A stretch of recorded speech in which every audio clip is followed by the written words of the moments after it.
What is up, boys and girls? Happy Saturday. Welcome back to Saturday Garage, the show where we move projects along one day at a time. Today, we are back on Bugg Stuff. We are doing some experiments in stuck hardware and some experiments in DIY degreaser because it's necessary.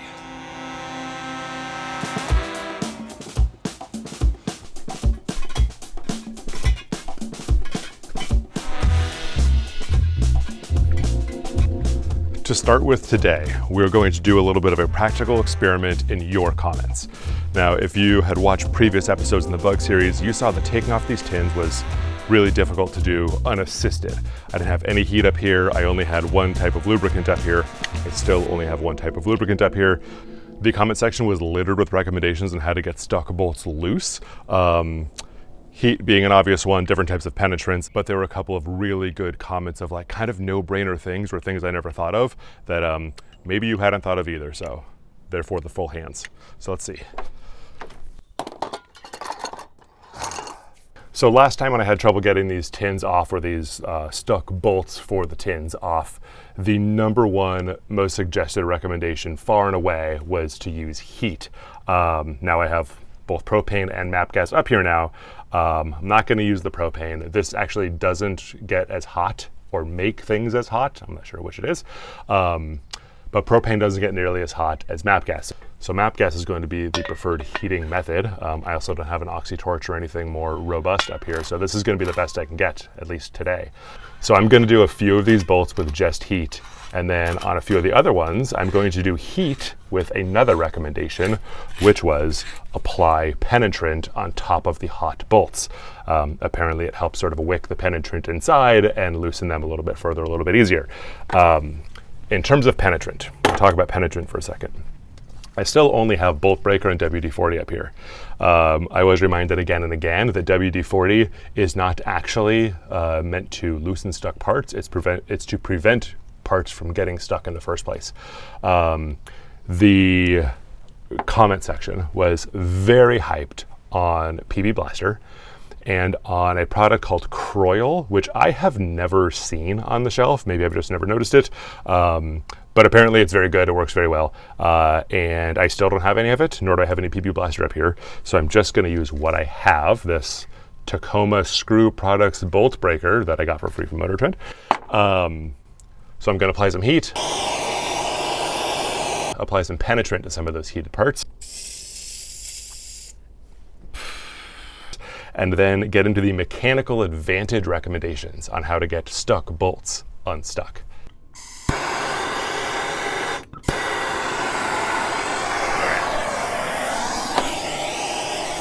I don't want these wires in the way.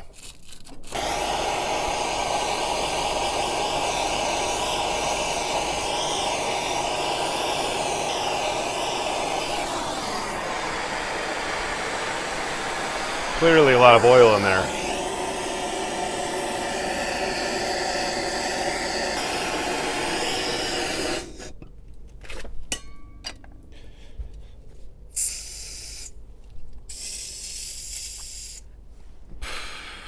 I don't love that.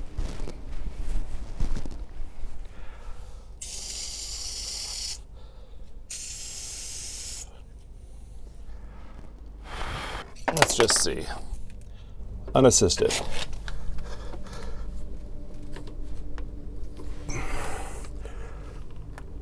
I need a broader tip. Stand by. Okay, mechanical advantage. Now this stuff applies, I think, primarily to Craftsman tools, at least old school Craftsman tools, and I'm sure probably others, but I, screwdriver wise, definitely only have Craftsman stuff. All of your flathead screwdrivers in the Craftsman series, or at least the Craftsman series of the generation that I own, are square shafts. So very simple, no-brainer recommendation. Grab a wrench of any sort, clamp it on, and you've got a lever upon which to apply torque.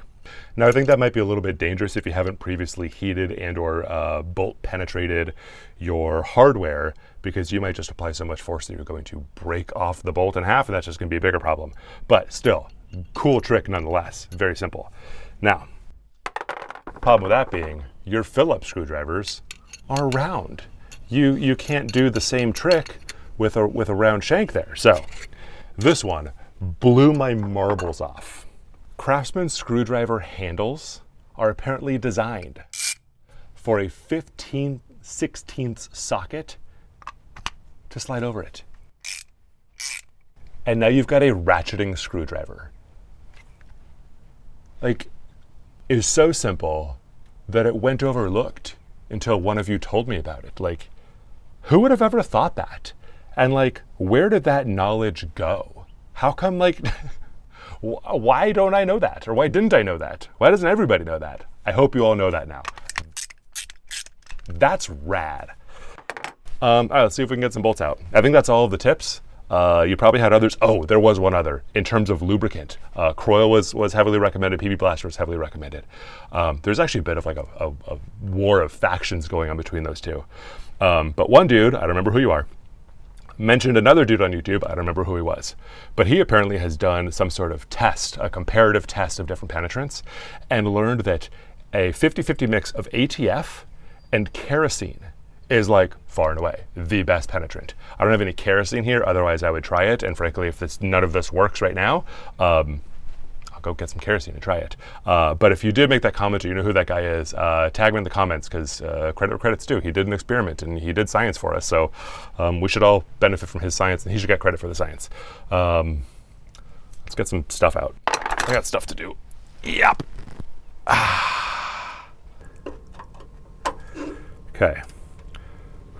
Leverage.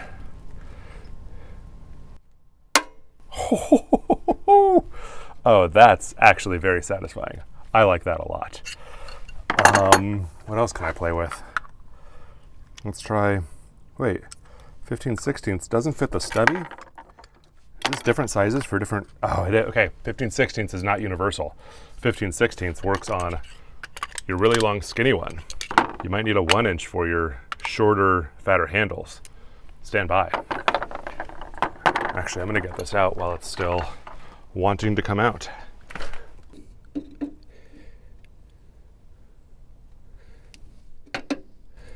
Oh, that is so good.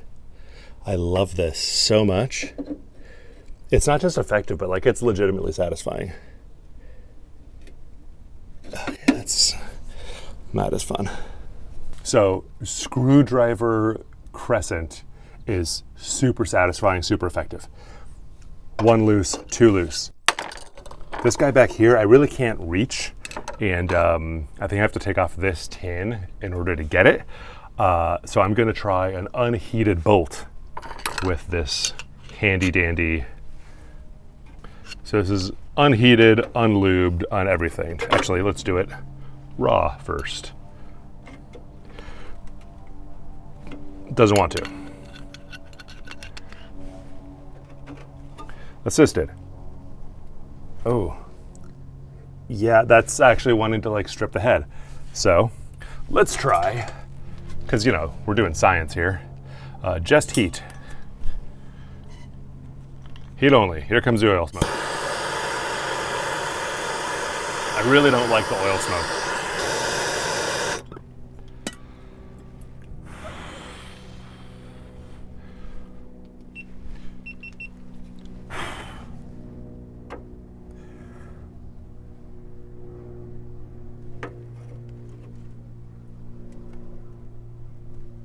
Not so happy. Oh yeah. I expect to hear it crackling as it's separating from its threads, but I don't. Oh, that thing is toast. Nope. Yeah, I'm just destroying that head. Where is it? Yeah, I'm just kind of wobbling that thing out. Let's try it again then, why not?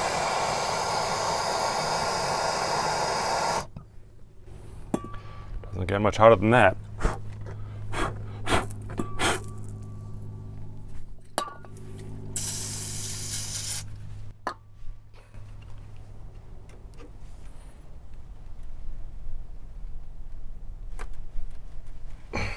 The other thing that I mentioned last time that I still don't have here is an impact screwdriver, where you sort of like hammer the head of it, and there's a spring-loaded sort of like a shock mechanism inside that just gives it that quick impact that apparently breaks loose corrosion and rust and things like that. So I'm gonna go work on other stuff and come back to this guy and figure stuff out. And I don't know what I'm doing yet. I'm just gonna cut cameras.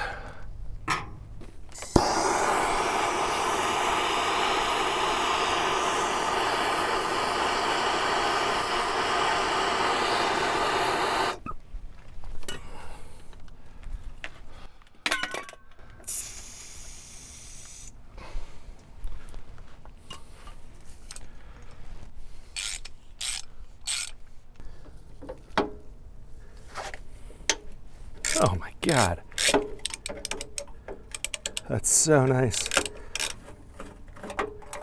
Okay, now I believe, probably wrong, but I believe those are the only two bolts, those two side bolts, that are actually holding this shroud into place. I'm taking the generator with it because I can't get the, whatever, doesn't matter, generator's coming with it.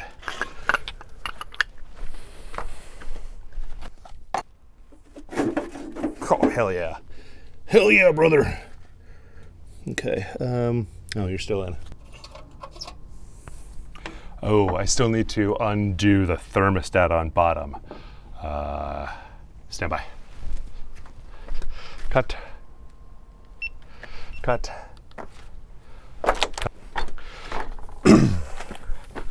Okay, so the thermostats on these motors live underneath this passenger side cylinder head, and as air blows past it as it gets warmer, it either expands or contracts if it's warmer or colder.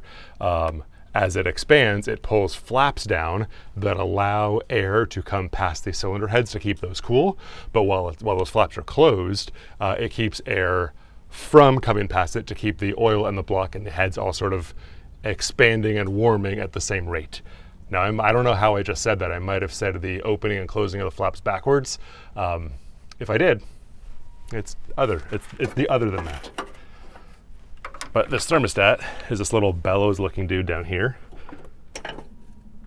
So I just need to unbolt that bellows thermostat from the rod, and then that rod can slide out past the head and past everything with the fan shroud and flap and linkage assembly that I'm going to be pulling all out at once.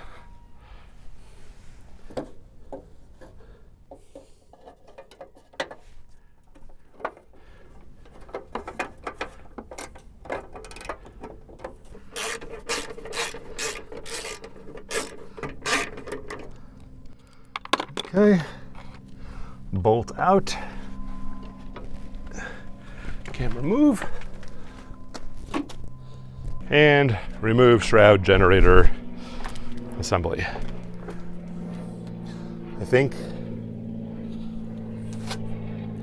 I don't know, I think that's all of it.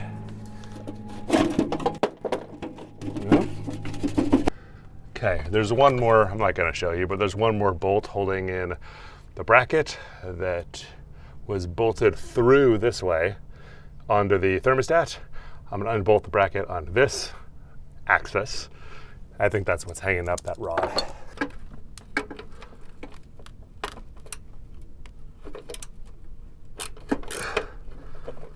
That's not helpful. Turns out I'm not going to undo that nut. I'm just going to force it.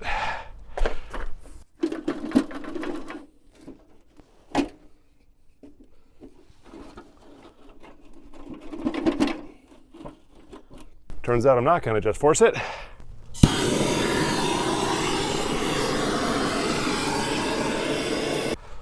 I have to get that tin off to get the heater boxes off anyway. So we'll see what happens. Let's play socket. Come on. Nope, that's just tearing up a head.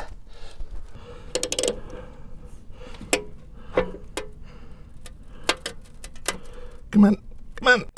Oh no, oh no. Oh, stuckedness has defeated screwdriver tip. Can you see that? Can you see that?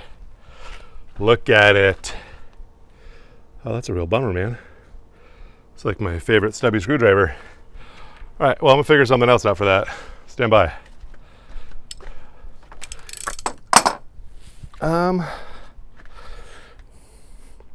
Maybe I'll Google how to get it out.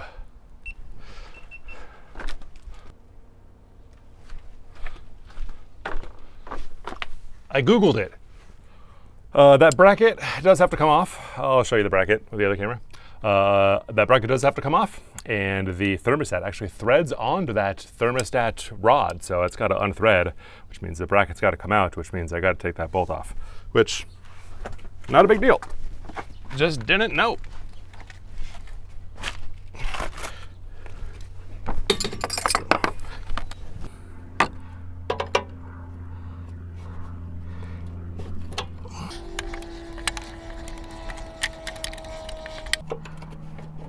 Remember that hole? I'm going to do this first because I get to be in the shade thing.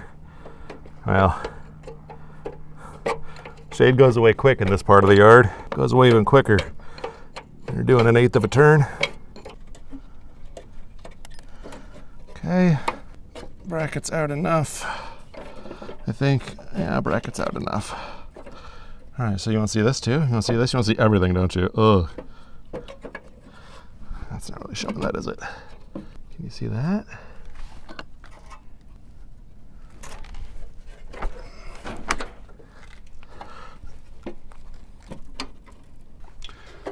Oh, you don't get to see it. I'm just unscrewing the thermostat. It's kind of crusted. Right, yeah, left. There we go, I think. Maybe. I don't know if that's coming off or just twisting the whole rod, but I'll let you know in 10 minutes. Yeah, look at that. See, that ain't right. It's supposed to be like, oh shit, that's not so bad actually. Now it's not so bad. I've seen somewhere that you can actually repair these if the faults are certain faults. We'll check it out. That doesn't look as bad as it did when it was in there. Okay, everything up.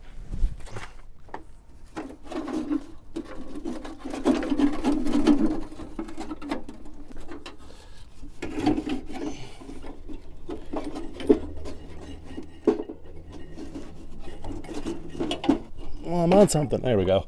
All right. That's 3 weeks in the making. Let's see. Is finally out. You can see here, these are the flaps that direct your cooling air as that thermostat opens and closes. Thing might need a little bit of lubrication adjustment, etc.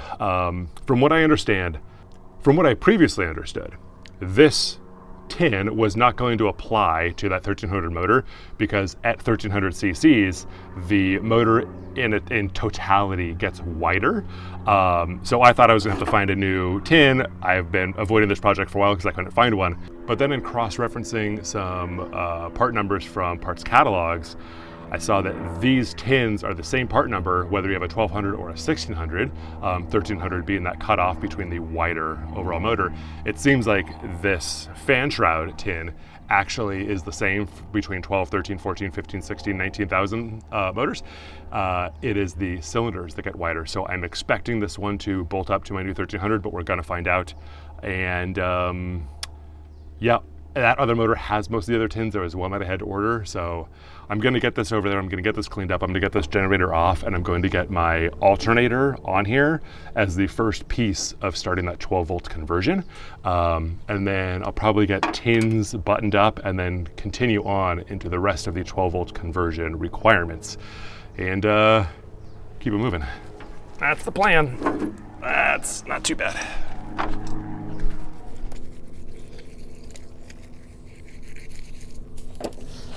Get a lemon tree.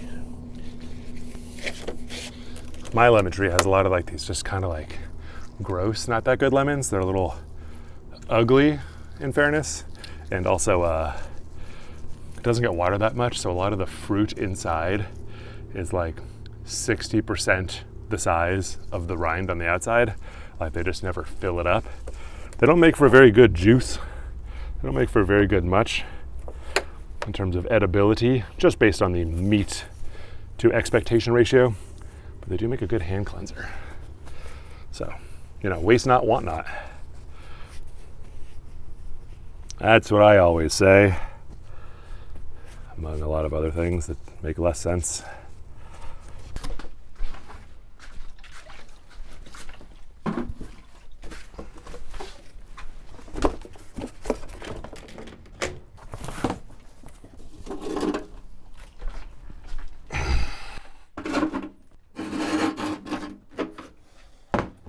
All right.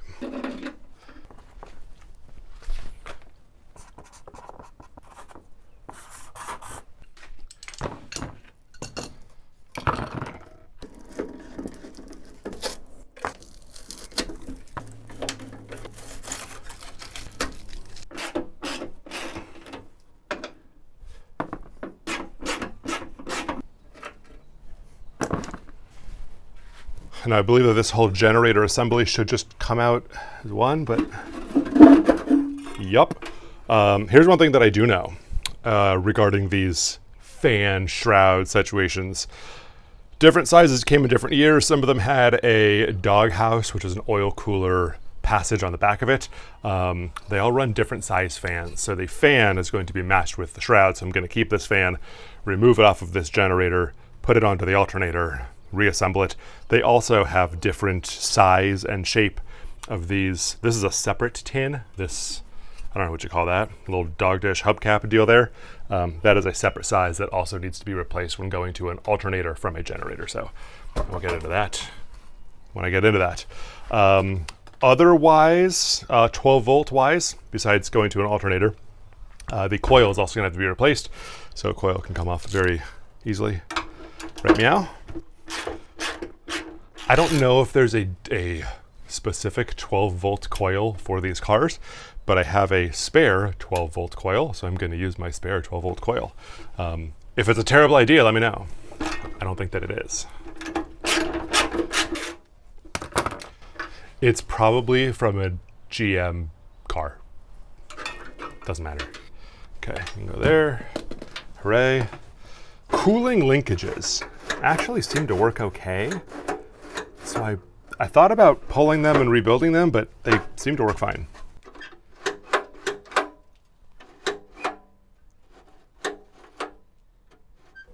But yeah, these all seem fine. Oh, if I pull them, am I gonna paint them too? I probably am. I do want to degrease this entire thing. It's the least I can do. The literal least I can do. God, how much time do I want to spend on this today?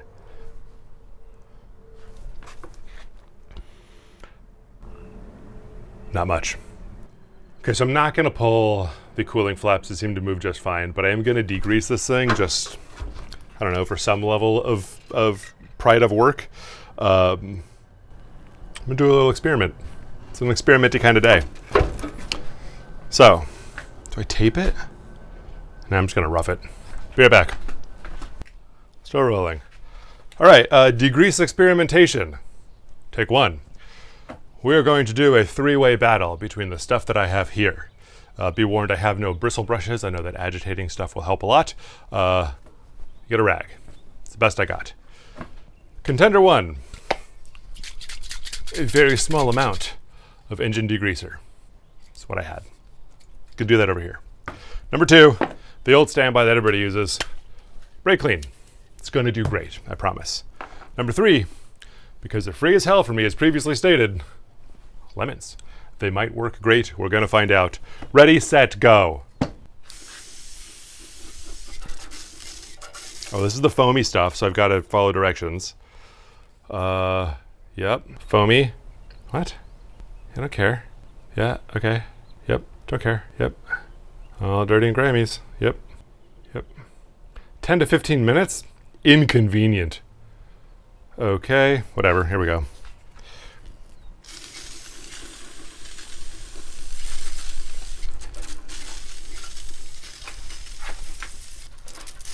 This is stupid. Hold on, I have one more. I need to learn that when things are empty, they're just empty.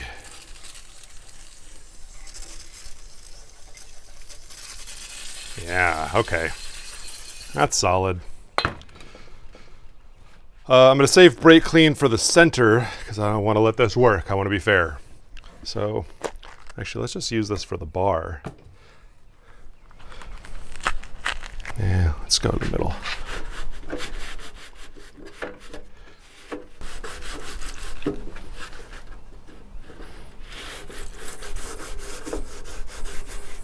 Honestly, like that's pretty good.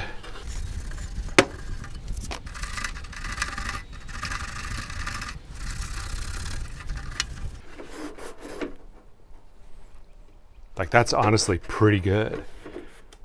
It's degreased. Like, my hands are kind of dirty already, but you get the idea. This is the undone side. Well, I need a better baseline here. So we're gonna do this. We're gonna go clean fingers for science. Cleanish fingers, right? Clean fingers, clean fingers. I feel like I'm a magic show now. This is the dirty side.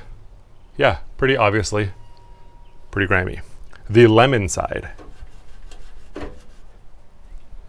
Very, very nice.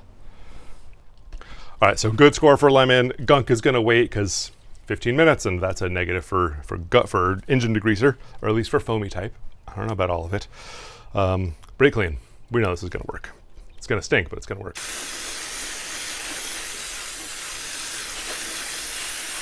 Also, probably not great for you neurologically. Just a guess. There's just so many old guys in the hobby that are like kind of shaky. It's not really like a future I look forward to. I do try to minimize my usage, or, you know, aerosol solvents. It's clean though. Brake clean. Hooray. Good. Okay, so lemon good, brake clean good. Now, because I don't want to waste any more card space or footage, Gunk's been sitting for about 5 minutes, and frankly, I'm impatient, so I'm not gonna wait anymore.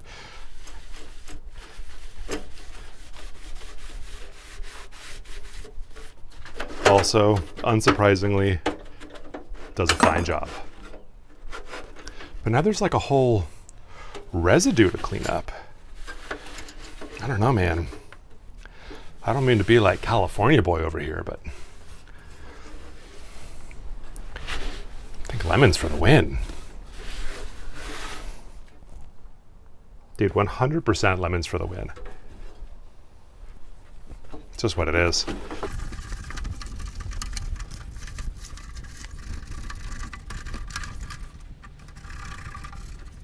Also, I get it, lemons are expensive, but they grow in my backyard, so they're not for me.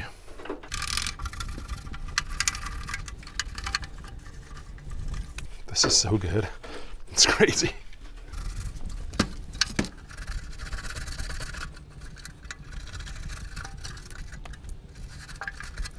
So like, a little hard to get in the crevices and cracks, but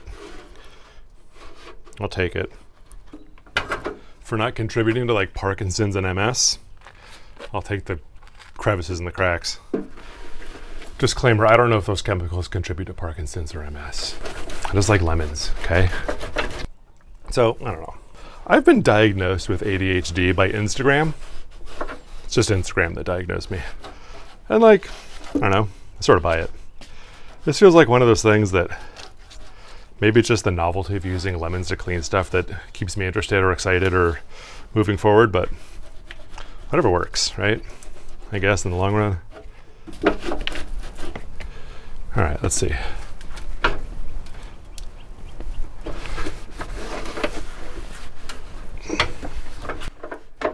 The only downfall is that it's a little bit of a mess to clean up. Like there's a bunch of fibers and pulp and stuff sort of left behind, but it's clean. I smell good. Yeah, oh, other tip, little trick, if you're gonna experience this lemon cleaning process. Little wire brush for loose paint and corrosion little spots. Just, you get a little chunk of lemon and you put it right on top of your bristles, and it kind of, well, usually holds it in place a little bit, and then you just kind of like do it. your section doesn't dry up like it would with brake clean. You've got like this ever-present fountain of juice and cleanliness. I'm telling you. So I've been meaning to like get on this merch game, but I don't know. Maybe selling lemons is gonna be like the real ticket to financial freedom with this whole YouTube thing. You want a lemon? Let me know. I'll ship. And if you're super serious, you fall in love with the lemon trick, I'll sell you a seedling. You can grow your own. Anyway, lemons are great. I'm gonna let this dry for a little while because I wanna put paint directly over this without rinsing it or eliminating any lemon residue. I wanna see how paint sits on it. We're experimenting today. Bugs are for experimenting. We're experimenting with Bugg Stuff. Okay, so I'm gonna let this dry. I'm going to sweep off any sort of like dry pulp residue on here and I'm gonna paint it. And then while that's drying, I got two options. I can get into clutch stuff or I can get into the remainder of the 12 volt system. It's gonna depend on where the sun is sitting at that time. But let's suffice to say, two great things so far today. Crescent wrench on your screwdriver for added torque. Sockets on your screwdriver for tip breaking torque. Also, for the fatter craftsmen, it is an 1 16" socket that you're going to use for the handle and have a hard time getting it out. So that's tip 1. Tip 2 is lemons. I mean, lemons, man. They're good. Okay, so you put this in the sun, dry, brush off pulp, paint, then we're probably going to go 12 volts. I think we're going 12 volts. What was that? That was a lemon.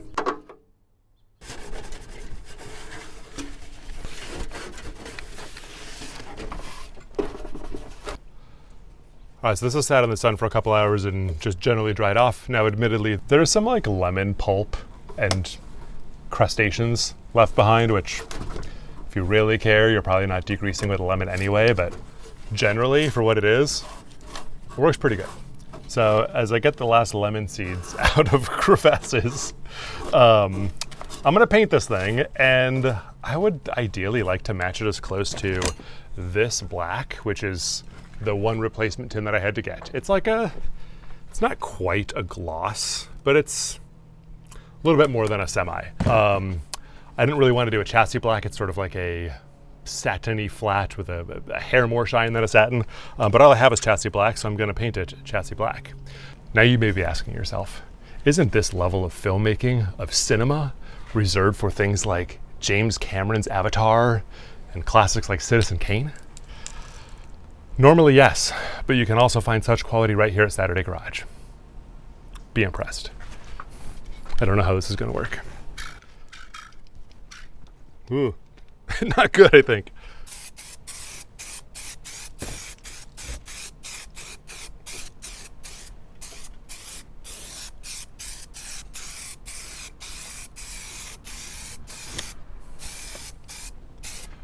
Really kind of gets in the way more than anything.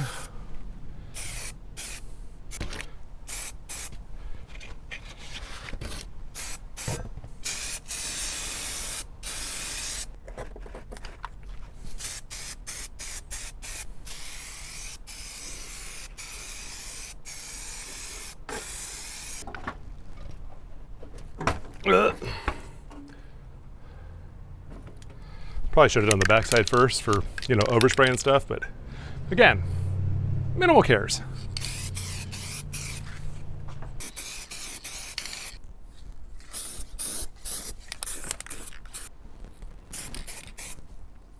All right, well, pretty close to good enough. I'm gonna call that pretty close to good enough. Maybe we'll give it another coat. We'll see. But look, it's black.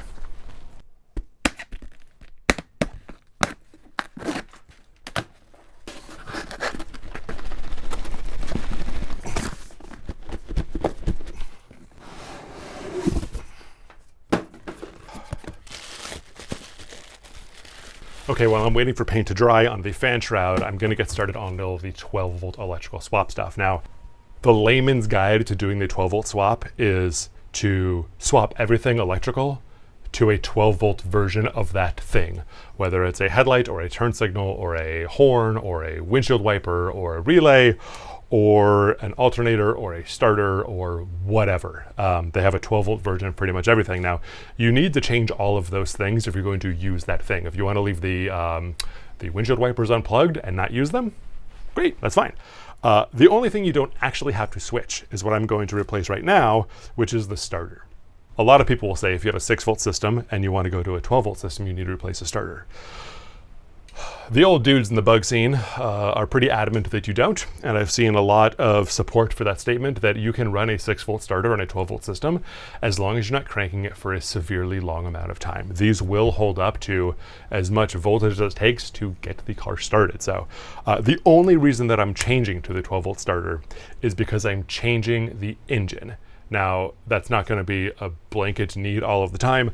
I'm going to a motor that has a 12-volt flywheel. There is a matrix slash diagram, Venn diagram of overlap of bell housings to flywheels to starters to motor sizes, basically that indicate this. If you have a 6-volt transmission, it won't fit a 12-volt flywheel unless you clearance it. I have a 6-volt transmission. It has been clearanced previously. I can tell from the grinding marks. A 6-volt flywheel tooth count will not mesh with a 12-volt Bendix. It'll only mesh with a 6-volt Bendix. You can see that, right? I'm pointing at things you can see. Great. So since I'm using the 12-volt flywheel on the new motor because I don't want to switch to the 6-volt flywheel because there's questions as far as the attachment to the crank. Some of them use an O-ring, some of them don't, and I don't want to find out the hard way and get delayed more. So I buckle down, spend $120 or whatever it is on a starter, which is going to get me a couple advantages. One, this 12-volt starter is from a auto stick car. Many of you in the comments were very supportive of the auto stick starter, and I see why. It is high torque compared to a regular stock 12-volt starter, and you don't have to pay the price of a high torque starter. Good. It also will bolt to either a 12-volt flywheel, it'll bolt to either a 12-volt transmission or to a 6-volt transmission. Those housings, 12 and 6-volt stock, have a pilot hole, effectively, if you will, in the bell housing that this support rides in.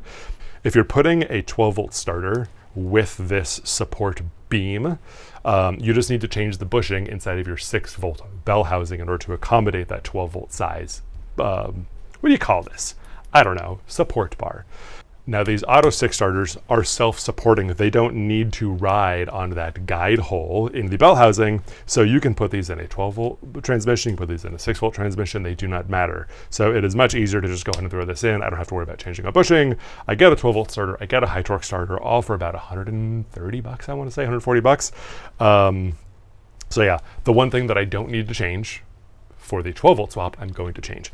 And then I think I'm probably going to wait for that to dry, harden overnight, so you may not get to see the alternator go in and on. So it goes. But I've got some bulbs to change, I've got a horn to change, I've got a bunch of stuff, other little stuff to do for the 12-volt conversion. Oh, the only other thing to note that I'm going to be changing is this bolt. It's a D-shaped bolt that is supposed to fasten behind the bell housing in the starter so that it gets it retains on the bell housing. I didn't have one on before, and that nut was spinning for months it took to take off. So these D-shaped bolts will ride up against the transmission and sort of hold themselves into place as you're trying to thread on or off your nut. Much easier, much worth it. That's it. So starter goes in the car, and the alternator will go onto the shroud, which will go onto the motor, which will go into the car, which will then already have all of the electrical system updated for the 12-volt system, and we'll be doing high voltage Bugg Stuff, which sounds fun for some people. Hope that made sense. Editing's gonna suck. Okay, real quick geography as a reference point for what I was just talking about. This right here is that little pilot hole where the starter support rod would previously have ridden in and supported that Bendix as it turns on the flywheel. There's a bushing in here. Here, why don't I show you? So right here is that hole where that support beam, that bar coming out of the old 6-volt starter, would have come into and ridden in. Now there's that little bushing in there that is the appropriate size for a 6-volt starter. Had you been using not an auto stick and just a standard 12-volt starter, you'd replace that bushing for a 12-volt sized bushing. We don't have to do any of that because we are auto stick people. Yeah, this is actually a very simple install. The only thing that I have to look up later, I'm not going to deal with now, or you can just tell me because you're going to see this before I get around to looking it up. So there are 2 large gauge wires that are going to go onto this post. One goes to the battery, one goes to the alternator. Now there is a spade terminal from the starter switch.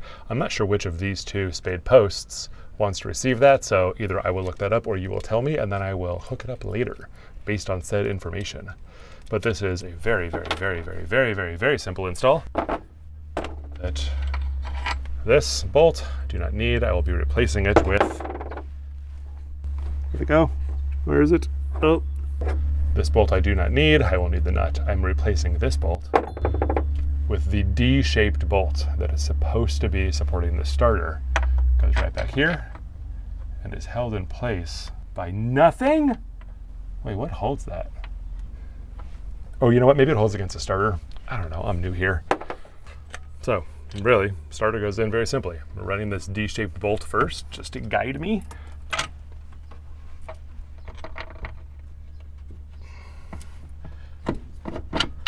Run that dude through. And then take your other little bolt that you have lost, that you've already lost 4 seconds ago. Oh, it's a stud. Never mind. There's a stud on the other one. That gets a washer and a nut. And you're happy there. And then this D-shaped bolt doesn't get a nut until your motor goes back on. Pretty much it. Oh, and now I do see the D-shape gets held on the starter itself, not on the case, on the transmission case. So easy done. Let's go ahead and pop these terminals onto the appropriate post. Oh. Terminal,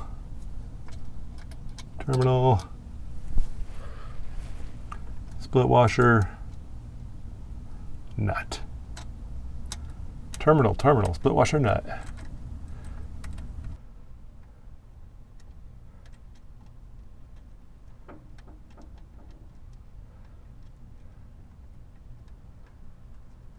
There we go.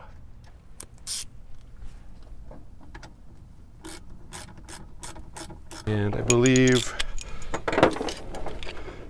the support nut is a 17, which it most certainly is. All right, and aside from this nut, which will go on when the motor installs on the fancy dancy D-shaped bolt, starter's installed, which is just another example of the simplicity of the Volkswagen Beetle. Cut. Beep, beep. Beep, beep, beep. Beep, beep, beep. All right, so while we're back here, we're going to start replacing all the other 6-volt components to their 12-volt counterparts, starting obviously with the brake lights, turn signals, rear lighting things.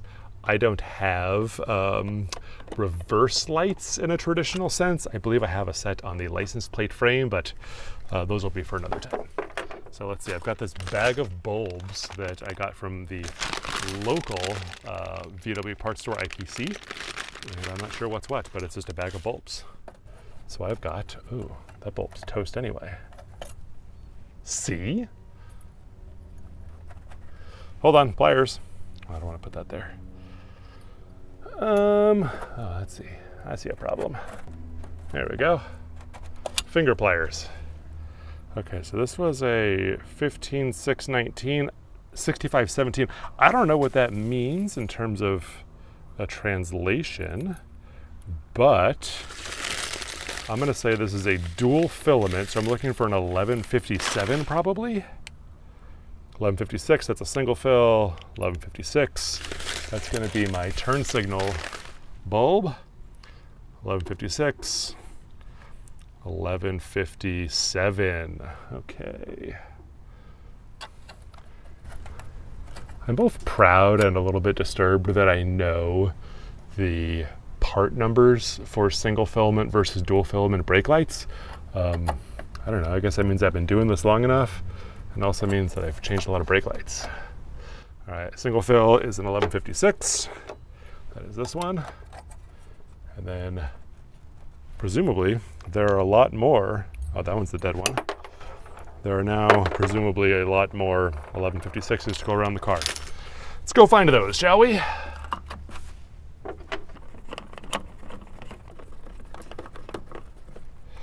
Okay. Should probably keep the good 6-volt bulbs for somebody that I know that needs them. Moving inside, I believe that the only thing that I need to change, aside from the battery, which I don't have yet, and maybe a radio, which I don't have yet and probably won't get, is the dome light bulb. I believe that is the only thing in here. So that is a quick pop off. Yeah, it comes down. Unplugs. It's this weird long bulb situation, which never fit well in there anyway. You can see that, right? Pops in. That feels worse than ever. Oh my God, what terrible contact. Okay. Fiddling, bending. See the problem here? It's not a huge problem, but it's a problem still. This fits in here. A hot dog in a hallway. That's how that fits. So we're just gonna go ahead and draw that out a bit.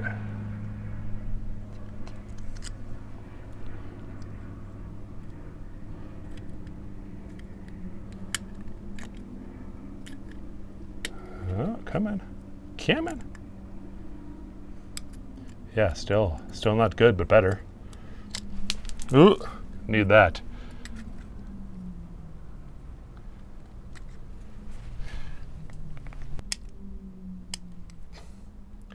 So that's a solid contact. Going in.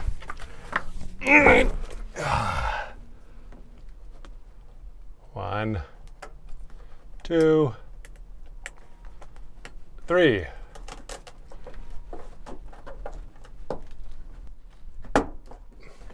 Bugs are simple. All right, I think that's legitimately all of it in here. All of the dash bulbs are under the hood, under the trunk, the front trunk, the frunk. All right, moving up front. Oh, I've got my bag of bulbs. Hold on. Okay, inside this gauge pod are your bulbs. They're little teeny tiners, and all of your dash bulbs live inside of these pods. Actually, I think it's really just that singular pod. All right, this is single filament. I don't know how to differentiate. Okay, big bulbs, small bulbs. 6-volt small, 12-volt small. Let's see if it fits. Spring-loaded deal, where you pull back on the spring, get your little bayonet clips inside, give it a little twist, release the spring, and it holds it in place. That is one. I don't actually know what holds these things in, but I'm just gonna do that a bunch more times.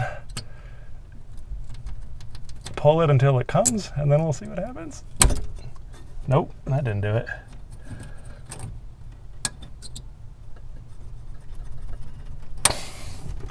Shiza. All right. That one's not happy.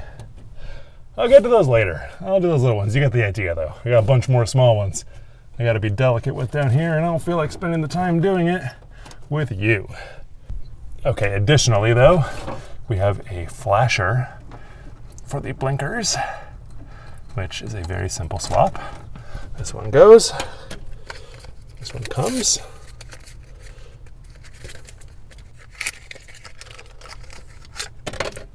Oh, shiza. got a third terminal here. Son of a... All right, what's going where here? 12 volt, 3 terminals, 2x4, 21 watts. I don't know how these things schematic. So what can I learn? What can I learn? All right, so these 6-volt flashers are just 2 prongs and very simple. The 12 volts flasher that I've lost now, the hell is it? Golly. Hold on. Where is it? Where did I put it? How? How do I do this all the time? Hold on. Hold on.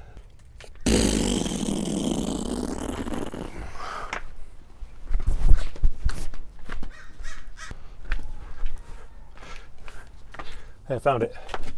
Okay, so while these 6-volt flashers are 2 wires and very simple to not mess up, these 12 volts have a 3-prong.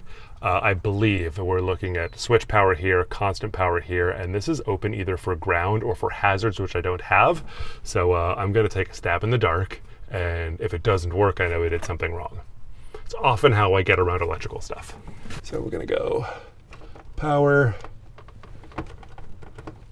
yeah, we're gonna go switch, yeah, we're gonna call it a day. And we are moving on to a horn. Look, it's a horn. Okay, horn should be pretty simple because it comes with a bracket.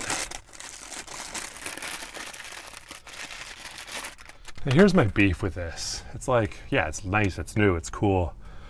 I like the look of the old one. Like that 6-volt thing just looks cooler. This is honestly lame. I'm gonna have this. I'm gonna have, I don't know, old fuel pump, old hardware, all the bunch of little stuff that came off of this very, very, original parts. 65 Beetle. If you have one that you're restoring to like a 6-volt and or want like factory hardware stuff, hit me up. You can have all of this stuff.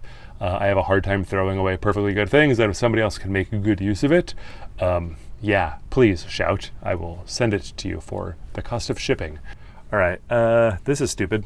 Not only is this stupid, there is really no access to get behind this horn. There's no getting to the back of this bolt. So you move the secret door. And then you get the secret door behind the secret door open via one screw, and then maybe you can get to the bolt. Look at that, secret doors.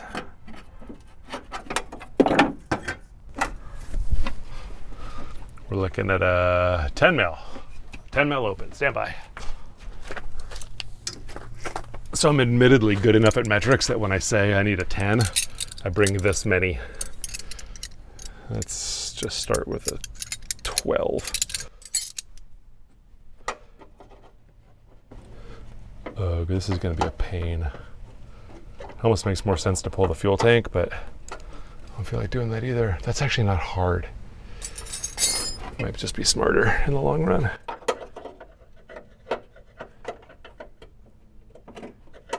Yeah, I'm gonna pull a fuel tank because smart. Pull a fuel tank to get to a horn. Bugg Stuff's easy. And honestly it is, it's 4 bolts. Here's the rest of the tank pulling how-to. Gotta pull a fuel tank in a Bugg. 1, 2, 3, 4 bolts. 3, 4 bolts. Pop this little cover off. You don't even need to, but I just want to show you how simple. Come on. Come on. Don't make me look dumb. There we go. Fuel sender. That's it. Oh, there's a lot in there. Okay. I don't want to take my hose off here, but it's out of the way enough to get to that bracket bolt. Oh boy, don't fall. I don't like that. And that's gonna be good. Right? No, that does not help at all. Actually, Well, it's stupid. It's very stupid. At least I showed you how to get a bug tank out. That's something, right? That's sort of something.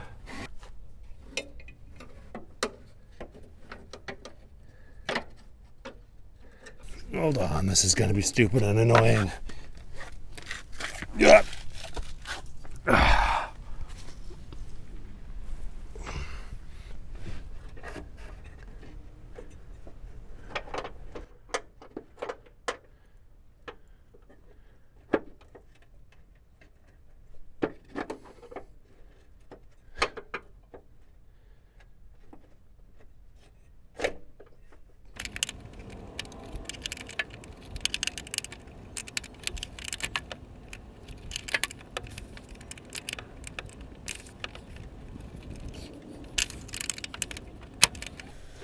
Alright, this is dumb. I need to save some footage. Oh, cut. Alright. Well, a new level of probably should have just looked has been achieved. While I have been backing this bolt and using the horn as a leverage piece to get half a turn at a time, I finally came up and realized that there is a bolt just on the back of that bracket. And I don't have to use this bracket. I can just replace the horn on the existing bracket and save myself a whole bunch of time. So I'm just gonna do that because it's smarter to do. Oh my God, how easy is that? All right. While I put this back into place, we're just gonna keep rolling because. I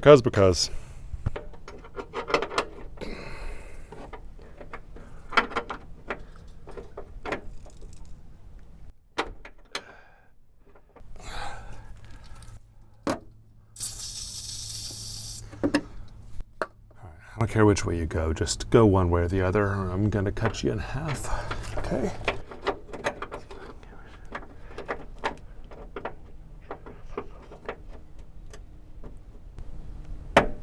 Oh God, this is so stupid. Okay, so I'm at the point with this horn bracket that I don't care if the bolt comes in or the bolt goes out. If it doesn't go one way or another soon, I'm cutting it in half. I'm also at a point in the day where I feel like I'm pretty much done. I still need to do headlights, which might require different buckets, which I have from the previous owner, if they do require different buckets. Let's just suffice to say, I have a bunch of headlight buckets from the previous owner. I need to do headlights, I need to do turn signals. I think now looking up here, I also need to do an ignition switch and a headlight switch, which I don't have here. So regardless, this 12-volt conversion is going to be incomplete today. But I may get to that midweek, and if I do, I think I might start putting out YouTube Shorts, which are either 30-second or 60-second or 2-minute videos. I'm not sure what the parameters are, but they're just more bite-sized videos. I might start doing those of stuff that I get done on a Tuesday night, rather than waiting until Saturday to try to cram everything into a day. You know, progress. Progress is cool, I like progress. So you might see some of those, or you might see them in another episode. I don't know how busy I'm gonna be. All that said, keep an eye out. If you see a YouTube short with my name on it, please click on it. That would be cool. Yeah, happy Saturday. Thank you for coming. Go work on your own junk, and I will see you next Saturday. And no, there was not a dog today. I don't know where the dog was today. I think he was napping, to be totally honest. Sorry. All I can say is I'm sorry. I'll do better next time. I can say that, but I can't promise it. So, you know, just don't get your hopes up. All right, I'm just gonna cut it off. I'm done with this. I'm done with it. Donkey. Hi, buddy. Where you go?